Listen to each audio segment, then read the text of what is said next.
தந்தை மகன் தூய ஆவியின் பேராலே ஆமேன். எண்ணிக்கை நூலிலிருந்து வாசகம். அதிகாரம் 21.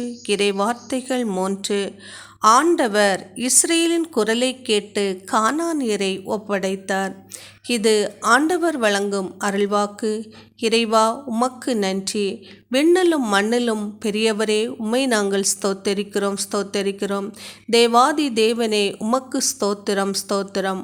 உமது பெயர் பரிசுத்தம் என போற்றப்படுவதற்காக உமக்கு ஸ்தோத்திரம் அப்பா, ஸ்தோத்திரம்.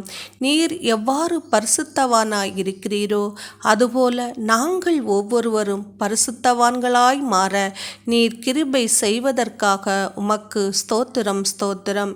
எங்களுடைய பாவங்களையும் குற்றங்குறைகளையும் மீறுதல்களையும் அக்கிரமங்களையும் மன்னித்து உம்முடைய இரத்தத்தால் எம்மை கழுவி நீர் எம்மை சுத்தப்படுத்தி பரிசுத்த பிள்ளைகளாக வாழ நீர் கிருபை செய்வதற்காக உமக்கு ஸ்தோத்திரம்.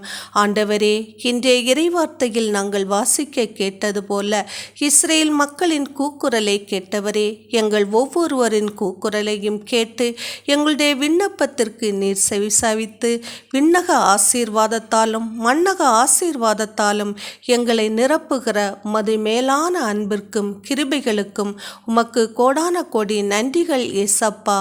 ஆமேன்.